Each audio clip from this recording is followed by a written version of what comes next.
Hello, everyone. This is Jane. Very nice to see you again. I thought I would just read my latest compilation of thoughts on art for this video. And it's called The Resurrection of Art. Art has been both cyber-stabbed and officially lobotomized. It is up to us to correct humanity's creative evolution if ever we are to live in an aesthetically beautiful world again. The absolute relevance of art has been missing from our education, often disguised as just another curricular subject holding little or no significance, when it is in fact the pinnacle elemental factor of every advanced civilization. You see old maps from Mycenae with the palace, and then over here are the artists' quarters. We don't have that anymore. Only chosen experts can speak on art, and only chosen artists can be featured in coveted, protected art circles, just like in Hollywood, where if you don't play their game, you are out. I have my own example of this from being highly successful with my feminist art, not realizing it was part of the transhumanist agenda. Feminism was just one little step on the way to transhumanism. But once I moved into the realm of the divine feminine, I was out as a player. This is all about to change because there has been a great awakening in every field: history, geography, the earth.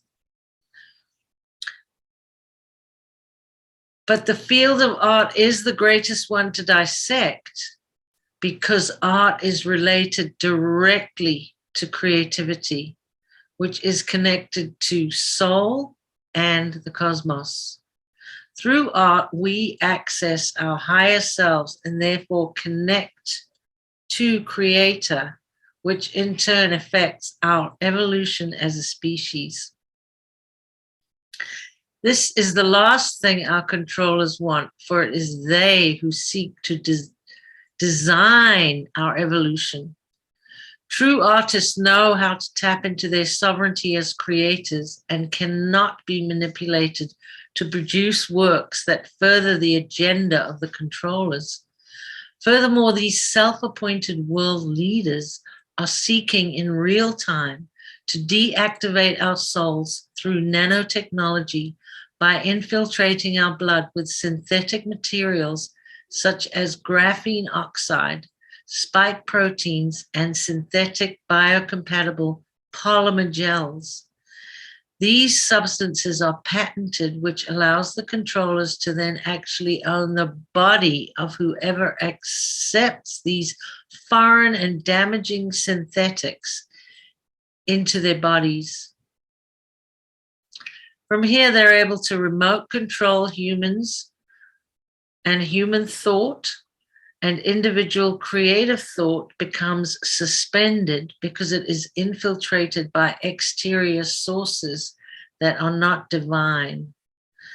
The all-encompassing name for this is transhumanism. Holding on to our creativity is so important and deeply linked to avoiding synthetic infusions that ultimately create a wall between humans and source, God, creator, or whatever your preferred term might be. The Tavistock Institute for Human Relations since 1947 has long been trying to shape the moral, spiritual, cultural, political, and economic decline of the United States, and has had a devastating effect on the moral, spiritual, cultural, political, and economic situation in the world. They take the abnormal and they frame it to be normal. And many, many examples of this can be found in art.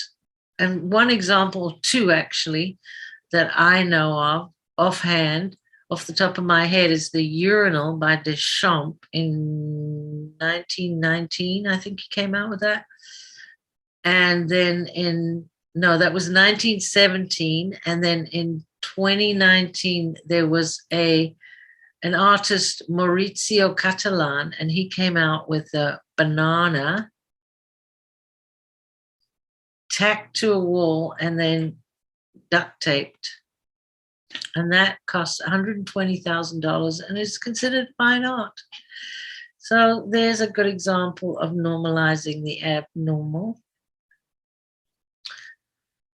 And it all started with Edward Bernays and manipulating the minds of people in the early 1900s. And he was part of the whole move to get everybody to smoke. Well, women, he wanted women to smoke.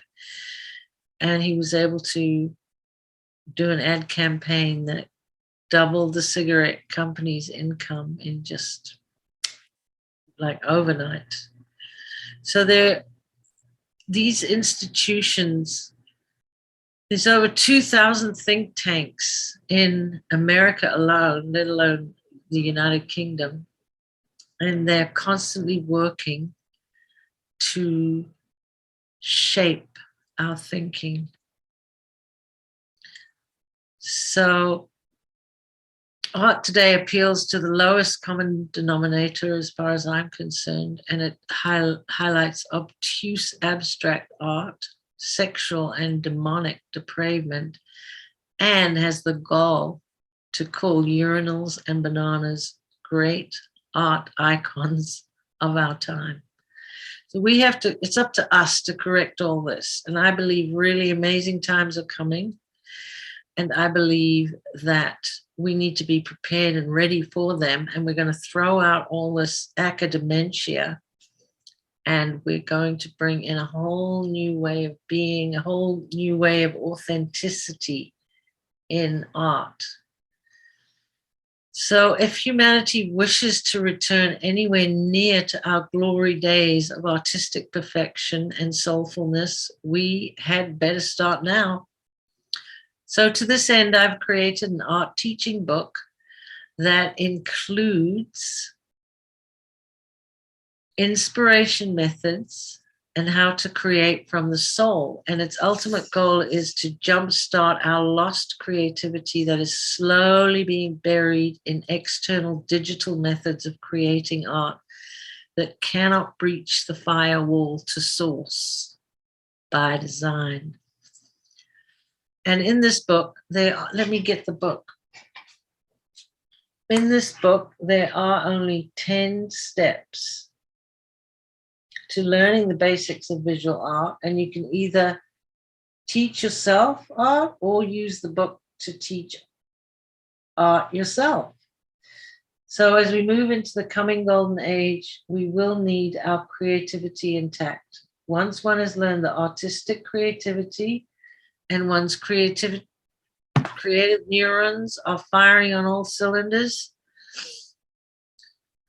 the creativity doesn't stop there. It doesn't stop at visual art alone. It has the power to infiltrate all realms of life and enhance it, from gardening to cooking to environmental and scientific breakthroughs.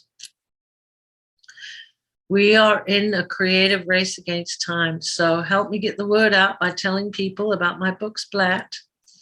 I never created it with dollar signs in my eyes. I created it as a solution to the dwindling interest in art and its importance in positive human evolution. Start teaching or learn art for yourself. We are all born artists by divine right.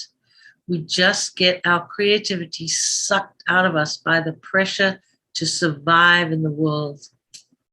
Make time for art and you will be amazed how it changes your life. Art is a therapy too, and a great way to heal from stress and trauma.